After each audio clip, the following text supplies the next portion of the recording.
You're broke because you're smarter. They launched trash, got rich. You perfected the plan again. Truth, you're addicted to potential. Execution kills your infinite self. You'd rather be the god who never tried than the mortal who failed. Your IQ is the cage. This video breaks it. Today. You know the feeling. You've spent 3 months building the perfect business plan. Competitor research, financial projections down to the decimal, a brand strategy so tight it could be published in Harvard Business Review. You've got 17 open tabs. 4 half-read books on marketing psychology, a Notion dashboard that would make a Fortune 500 CEO weep with envy.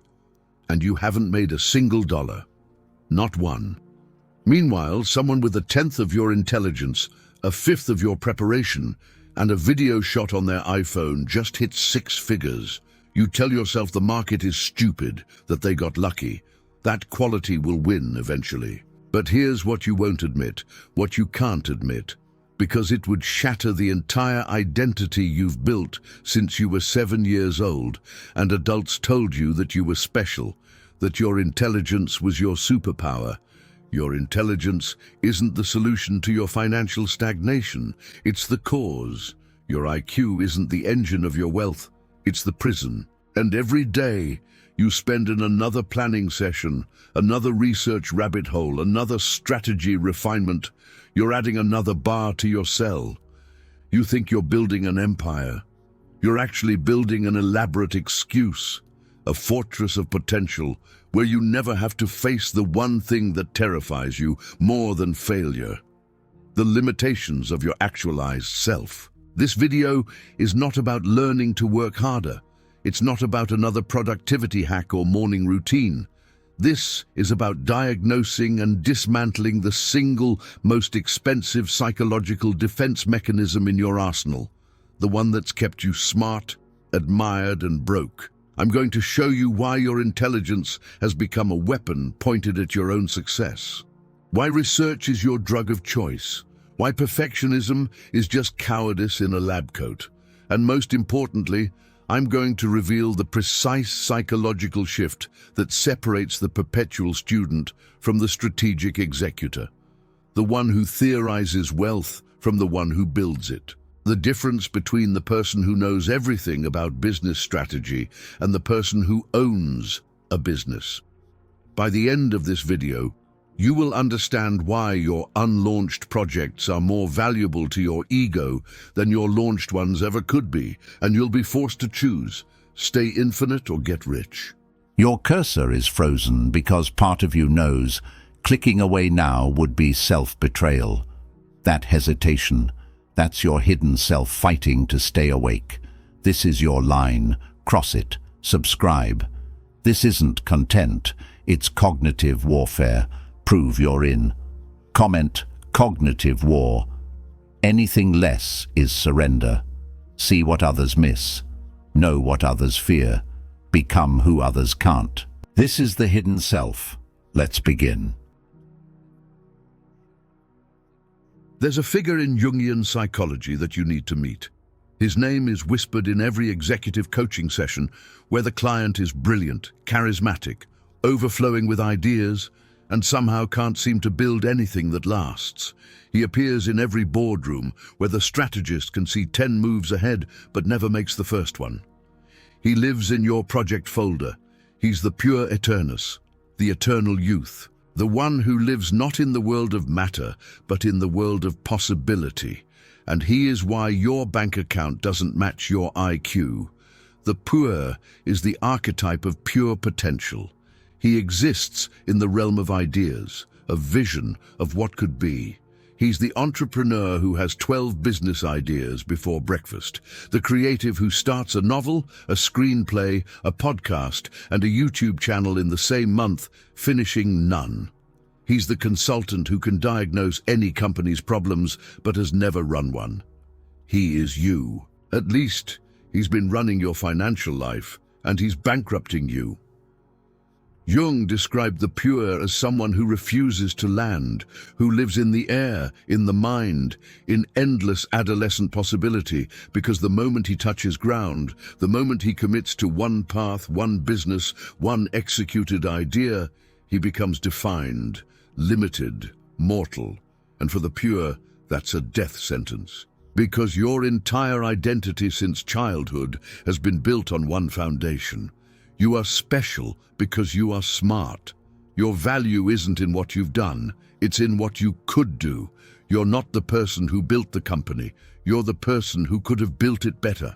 You're not the artist with a body of work. You're the genius who hasn't found the right medium yet. You're not the entrepreneur with revenue. You're the strategist who's still perfecting the model. And here's the trap, the Daedalus Trap, named for the architect who built wings of wax and feathers, but forgot that flying too close to the sun would melt them. Staying in potential feels like power, but it's actually paralysis. Let me paint you a picture. It's 11 p.m. You're in your home office.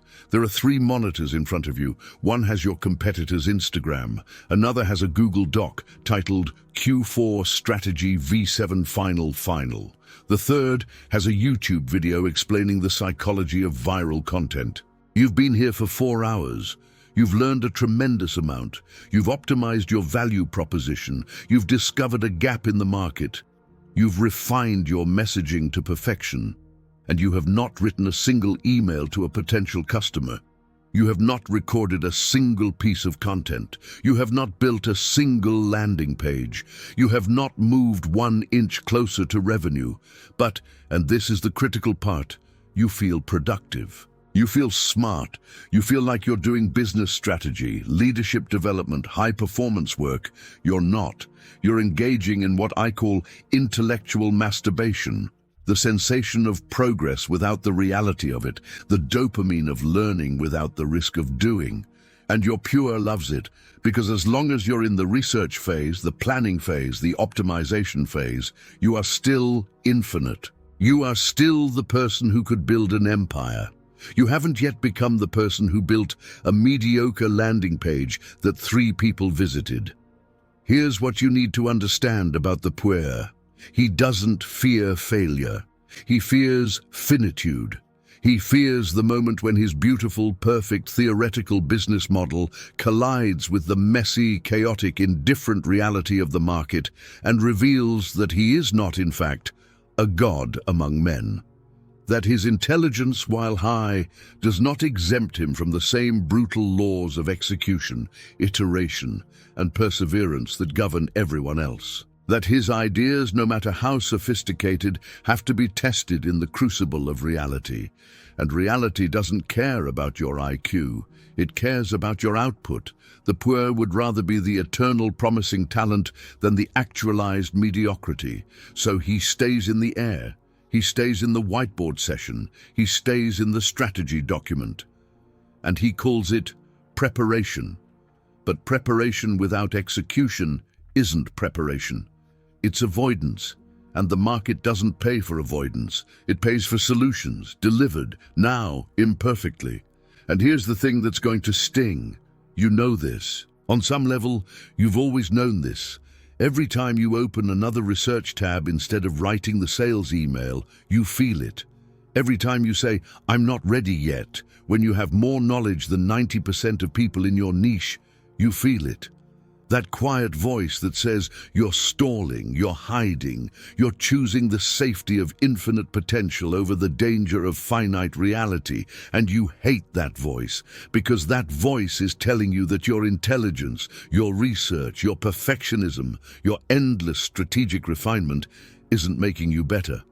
It's making you broker. So you silence it. You tell yourself you're being strategic, that you're being thorough, that amateurs rush in and professionals prepare, and you go back to your 17th draft of a business plan that no investor will ever see because you'll never be ready to send it. Let's go deeper. Let's talk about why this is happening, because it's not just fear of failure. It's something more insidious, something your ego will fight me on. It's intellectual vanity, and it's the most expensive vanity you can have. Here's the uncomfortable truth. Your intelligence has become your identity, and identities don't like to be challenged. When you were young, you were praised for being smart. You were the gifted kid, the one who got it faster, the one who didn't have to try as hard, the one who could see solutions others couldn't. And that became your value, your worth, your place in the world. You are the smart one. And being the smart one meant you didn't have to be the rich one, the successful one, the executed one. You just had to be right. And you've spent your entire life optimizing for being right rather than being effective. Let me show you what this looks like in your business decisions. You're in a meeting. Someone proposes a marketing strategy. It's simple. It's been done before. It's not particularly innovative. And you can immediately see 3 ways it could be better. So you speak up. You offer the more sophisticated approach, the more elegant solution, the strategy that accounts for variables the original proposal missed. Everyone nods. You feel that familiar warmth. You were the smartest person in the room. Again, and the original proposal dies. Not because it wouldn't have worked, but because it wasn't smart enough. It wasn't worthy of your intelligence. And here's what you don't see. That simple, inferior strategy would have generated revenue in 30 days. Your sophisticated strategy requires 6 months of infrastructure building, team coordination, and technical implementation, which means it will never happen, because in 6 months you'll have a new, even better idea. And the cycle continues. Your need to be the smartest person in the room is killing your income. Because the market doesn't reward the smartest strategy, it rewards the executed one. This is what I mean by intellectual vanity. It's the unconscious belief that if you're going to do something, it has to be done at a level of sophistication that matches your intelligence. You can't just launch a simple service. It has to be a revolutionary business model. You can't just create a basic course. It has to be a paradigm-shifting educational experience. You can't just write a straightforward sales email. It has to be a masterclass in psychological persuasion. And here's the trap. Those sophisticated versions take 10 times longer to build, which means they're 10 times less likely to ever see the light of day, which means your intelligence isn't making you richer. It's making you slower. And in business, in wealth creation, in the game of financial independence, slow equals broke. The person who launches the mediocre offer today will out-earn the person who's still perfecting the genius offer 6 months from now, every single time. But there's a deeper layer, and this is where it gets truly uncomfortable. Your intelligence isn't just slowing you down, it's actively protecting you from something, from risk, from exposure, from the possibility that you'll execute your brilliant idea and discover that it's not as brilliant as you thought, that the market doesn't care, that customers don't buy it, that your sophisticated strategy doesn't work any better than the simple one. And if that happens, if you actualize your potential and it turns out to be ordinary, then what are you? You're not the gifted kid anymore. You're not the genius who could have been a billionaire if you just applied yourself. You're just another person who tried and failed, and your ego can't handle that. So it keeps you in the planning phase. It keeps you researching. It keeps you optimizing. Because as long as you never execute, you never have to face the limits of your intelligence. You can stay infinite. You can stay special. And you can stay broke. Think about the last project you abandoned, not the one you consciously decided wasn't worth pursuing. The one you were excited about, the one you told your friends about, the one you spent weeks planning. Why did you stop? If you're honest, really honest, it wasn't because the opportunity disappeared. It wasn't because the market shifted. It was because you started seeing problems, complications, risks, things that could go wrong. And instead of solving them, you started researching them. You started planning for them. You started building contingency strategies for contingencies, and the project got heavier, more complex, more overwhelming, until it stopped being exciting and started being a burden. So you quietly shelved it, and you told yourself you'd come back to it, but you never did, because by then you had a new idea, a better one that didn't have all those problems yet. And the cycle began again. This is the Puer's masterpiece, the eternal rotation of brilliant ideas that never touch ground, and every rotation costs you money, time, and credibility in your own eyes. Here's the core mechanism, and once you see this, you can't unsee it. Ideas without execution have no weight. They exist in pure potentiality, in the realm of thought. And in that realm, they're perfect. Your business model is flawless when it's in your head. Your marketing strategy is brilliant when it's in the Google Doc. Your product is revolutionary when it's in the Figma prototype. Because none of them have collided with reality yet. None of them have been tested by actual customers with actual objections and actual indifference. They haven't been subjected to the gravity of the market. And gravity is brutal. Gravity is the force that pulls your beautiful idea out of the clouds and slams it into the dirt. Gravity is customer feedback that says, "I don't get it." Gravity is a launch that generates 3 sales when you expected 300. Gravity is the investor who says, "This has been tried before." Gravity is reality.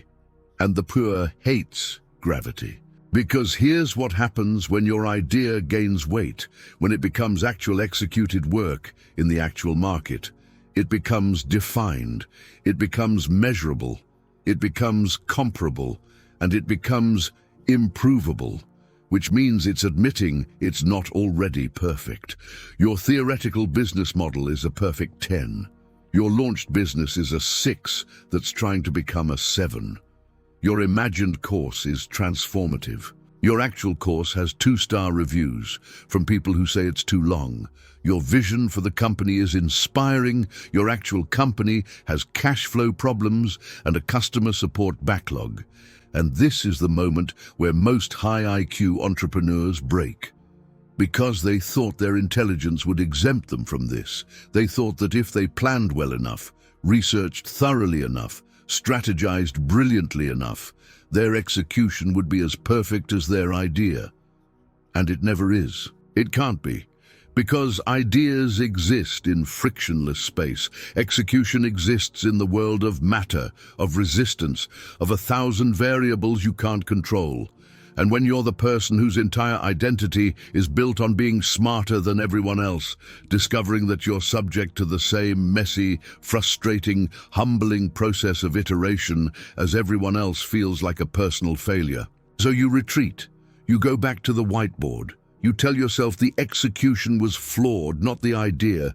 You tell yourself you need better systems, better team members, better timing, and you start planning the next version, the one that will work, the one that accounts for all the variables you missed, the one that's truly worthy of your intelligence. And you never launch it either, because the problem isn't your execution, it's your relationship with imperfection. You're addicted to the feeling of holding perfect potential, and you're terrified of the feeling of delivering imperfect reality. But here's the truth that will either liberate you or destroy you. Wealth is built in imperfection. Revenue is generated by version 1, not version 10. Market dominance is achieved by the person who launches, learns, iterates, and launches again, not by the person who architects the perfect system and never deploys it. The billionaires you admire, their first products were embarrassing. Their early strategies were naive. Their initial executions were clumsy. And they got rich anyway, not despite the imperfection, but because of it. Because imperfection that ships beats perfection that doesn't, every single time. Let me give you a framework. There are 2 types of intelligence in business: theoretical intelligence and executable intelligence. Theoretical intelligence is what you have. It's pattern recognition, abstract thinking, complex analysis, systems design. It's valuable, it's rare, and it's not enough, because theoretical intelligence without executable intelligence is like a Formula One engine without wheels. It's incredibly powerful and completely useless. Executable intelligence is different. It's the ability to take an imperfect idea and launch it, to get customer feedback and iterate, to see a gap in your knowledge and fill it through action, not research, to tolerate the discomfort of being a beginner in public, to ship version 0.1 and promise version 0.2. Executable intelligence understands that the goal isn't to have the perfect business model. It's to have a business, that the goal isn't to have the perfect product. It's to have revenue, that the goal isn't to be the smartest person in the market. It's to be the most responsive. And here's the shift that changes everything. Executable intelligence treats ideas as hypotheses, not as truths. Your theoretical intelligence wants to perfect the idea before testing it. Your executable intelligence wants to test the idea to perfect it. See the difference? One keeps you in the air, one brings you to ground, one keeps you infinite, one makes you rich. And the uncomfortable truth is this: you have to choose. You cannot stay in pure potential and build wealth. You cannot optimize forever and generate revenue. You cannot be the person who's too smart to fail and the person who succeeds, because success requires failure. Wealth requires loss. Mastery requires being terrible first. And your Puer won't accept that. He'd rather stay perfect, untested, and broke. So what's the answer? How do you escape the Daedalus Trap? How do you stop being the brilliant person who could have been rich and become the grounded person who is? You need to meet the Senex. The Senex is the Puer's opposite. Where the Puer lives in air, the Senex lives on earth. Where the Puer is all potential, the Senex is all structure. Where the Puer dreams, the Senex builds. And here's what's critical. You don't kill the Puer. You integrate him with the Senex. You don't stop having brilliant ideas. You start landing them. You don't stop being intelligent. You start being effective. The Senex is the archetype of the elder, the builder, the one who understands that reality is not the enemy of vision. It's the testing ground. The Senex knows that an idea is not a business until it generates revenue. That a strategy is not a strategy until it's executed. That potential is not power until it's actualized. The Senex doesn't ask, is this idea perfect? He asks, is this idea testable? He doesn't ask, what could go wrong? He asks, what's the fastest way to find out? He doesn't optimize for elegance. He optimizes for feedback. And this is the shift in your psychology that will change your income. You must start treating your intelligence as a tool for execution, not as a substitute for it. Your IQ is not meant to build the perfect plan. It's meant to help you iterate faster. Your analytical ability is not meant to prevent mistakes. It's meant to help you recover from them quicker. Your pattern recognition is not meant to make you risk-averse. It's meant to make you strategically bold. Because you can see problems coming and solve them in real time, which means you can move faster than people who have to learn everything through experience. But only if you're moving at all. Here's what integration looks like in practice. The Puer says, I have an idea for a revolutionary productivity app. The Senex says, build a landing page this week and see if anyone signs up for early access. The Puer says, but I haven't designed the full user experience yet. The Senex says, you don't need the full experience. You need to know if the problem you're solving matters to anyone. The Puer resists. The Senex insists. And if you let the Senex win, here's what happens. You launch the landing page. It's not perfect. It's not sophisticated. But it's real, and 12 people sign up. And now you have something the Puer never had: data, real market feedback, not theoretical, not imagined, real. And that data tells you whether to build the app or pivot to a different solution or abandon the idea entirely. And you did it in 1 week instead of 6 months. That's the Senex advantage, speed through imperfection. But here's the deeper truth. The Senex doesn't just build businesses, he builds character. Because every time you execute before you're ready, you're teaching yourself a lesson your Puer desperately needs. You are not your potential. You are your output. Your value in the market is not determined by how smart you are. It's determined by how much value you deliver, and value is only delivered through execution. The consultant who charges $500 an hour isn't smarter than you. He's just done more client work. The entrepreneur making 7 figures isn't more intelligent than you. She's just launched more offers. The investor with the portfolio isn't more analytical than you. He's just made more bets. They're not better. They're just further along the execution curve. And the only way to get on that curve is to stop planning and start doing. Messily, imperfectly, immediately. Here's the uncomfortable question. What if your intelligence isn't your greatest asset? What if it's your greatest liability? What if the thing that made you special as a child is the thing that's keeping you stuck as an adult? What if your IQ is the cage and execution is the key? The Senex knows something the Puer refuses to accept. You don't get rich by being smart. You get rich by being useful. And usefulness requires execution. It requires showing up in the market with something real, something testable, something improvable. It requires being willing to be the person who launches the imperfect thing and iterates, rather than the person who architects the perfect thing and never ships. And yes, that means you're going to fail. Your first launch will underperform, your early pricing will be wrong, your initial messaging will miss, and you're going to feel like an amateur, like you wasted your intelligence, like you should have planned better. And that's the moment where you choose between staying the Puer and becoming the integrated leader, between protecting your infinite potential and building actual wealth. Let me give you the execution framework, the one that will take you from the whiteboard to the market, from the Google Doc to the bank account. This is not about working harder. It's about thinking differently about what work means. Rule 1. Your first version is a prototype, not a product. Stop trying to launch the final version. Launch the hypothesis. If you're building a course, don't create 40 modules. Create the first 3 and sell early access. If you're starting a consulting business, don't build a website with 12 service tiers. Write 1 compelling offer and send it to 10 potential clients.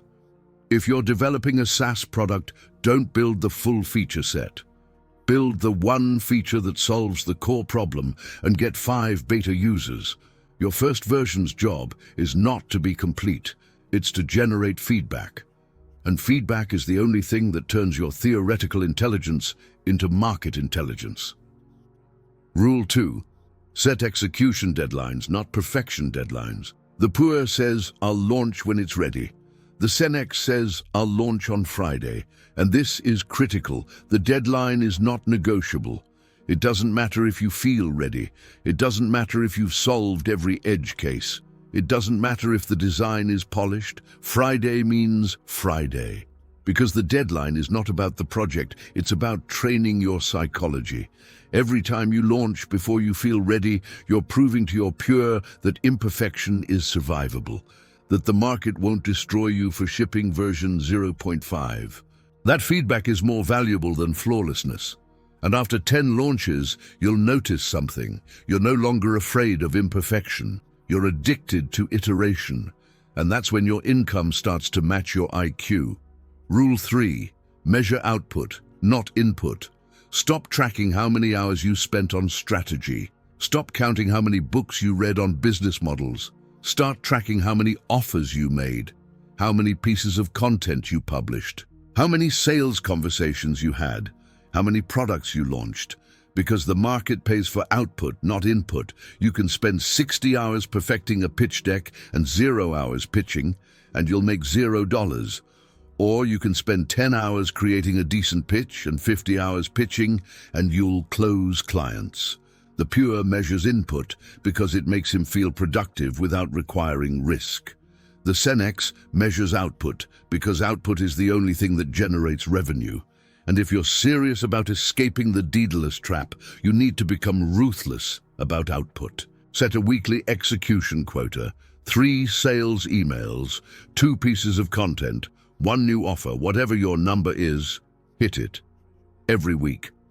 No exceptions, even if the work is imperfect, especially if the work is imperfect. Because imperfect work that ships builds wealth.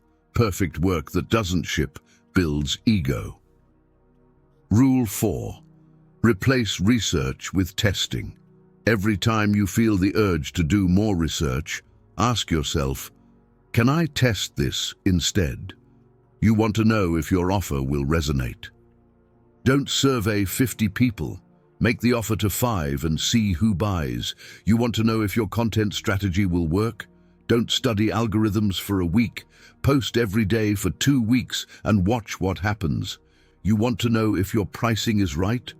Don't analyze competitor pricing. Launch at your price and adjust based on objections.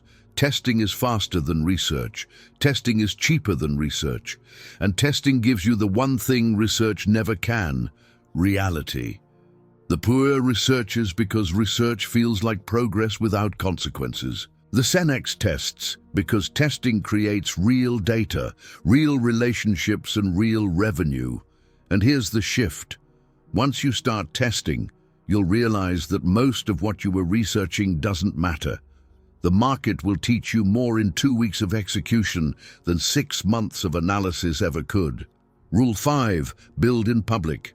This is the one that will make your Puer scream. Because building in public means showing your imperfect work.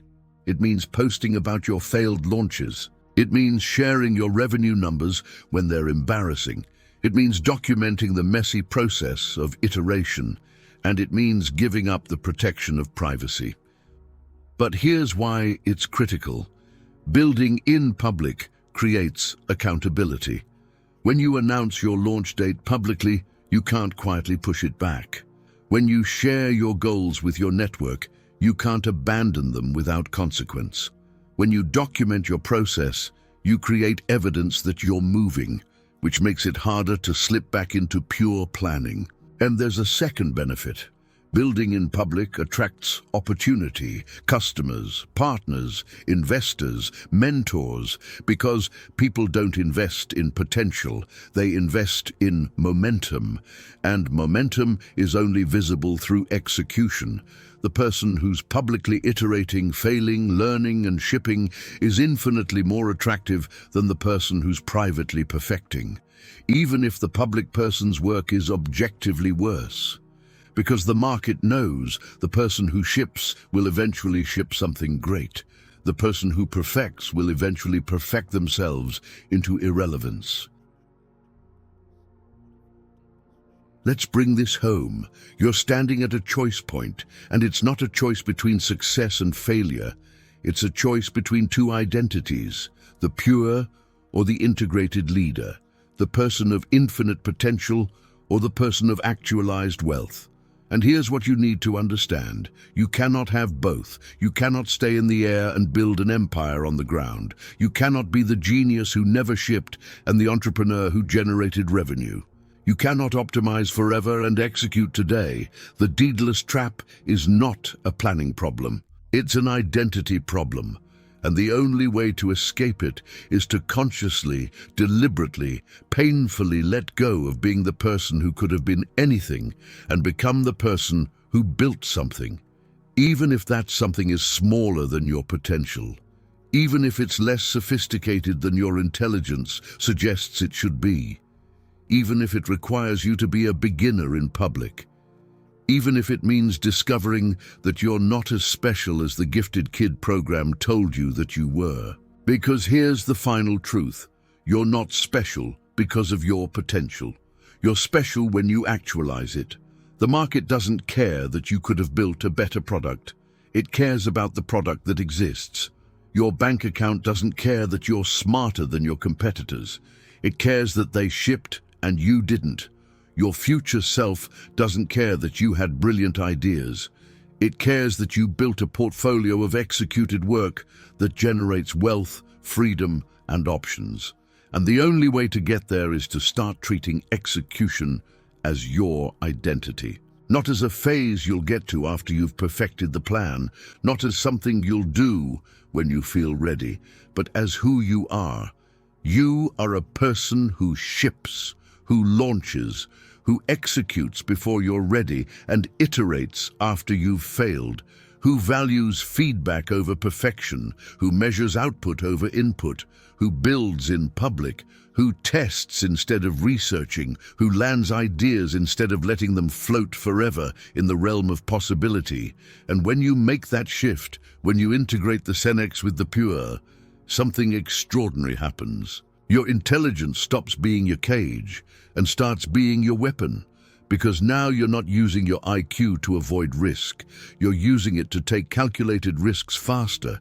You're not using your analytical ability to find reasons not to launch. You're using it to iterate smarter after you've launched. You're not using your pattern recognition to stay in planning mode. You're using it to spot opportunities in the market that others miss and capitalize on them before they're obvious. You become the person you were always capable of being, strategically bold, intellectually grounded, and financially free. Not because you stopped being smart, but because you stopped letting smart be a substitute for effective. So here's your mission, and it starts today, not Monday, not when you finish the current project, not when you feel ready. Today, pick one idea, not your best idea, not your most sophisticated idea, the one you can execute fastest, and set a deadline, 1 week from today. And in that week, you're going to build the minimum version, the prototype, the hypothesis, and you're going to launch it, and it's going to be imperfect. And some people won't get it, and it might fail, and you're going to feel like an amateur. And that's the point, because you're not trying to build the perfect business, you're trying to kill the Puer. You're trying to prove to yourself that you can survive imperfection, that execution doesn't destroy you, that the market's feedback, even when it's harsh, is more valuable than your internal perfectionism. And after you launch, you're going to do it again and again and again, until launching becomes automatic, until imperfection becomes comfortable, until execution becomes your identity. This is not a motivational speech. This is a diagnostic. You now know exactly why your high IQ has been making you broke. You know the name of the trap, the Puer Aeternus. You know the mechanism, addiction to potential as protection from limitation. You know the cost. Every day in planning mode is a day you're not building wealth. And you know the solution, integration of the Senex, strategic imperfection, relentless execution.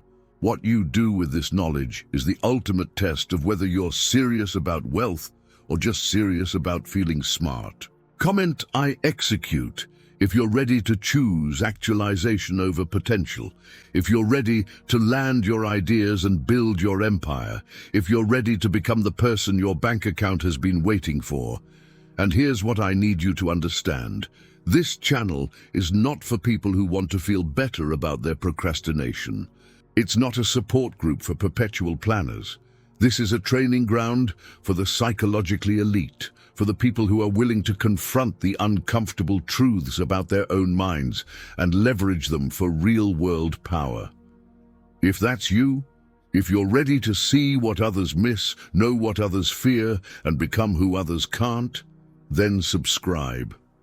Because the next video, it's about the shadow side of ambition, the part of your drive that's secretly sabotaging your leadership. And if you thought this video was confronting, the next one will shatter you. But only if you're ready, only if you've proven you can handle the truth. I'll see you there. And whatever you do, don't stop now. The on-screen video, it's the other half of the equation. Trust me, you don't want to try to build your empire without it. See what others miss, know what others fear, become who others can't.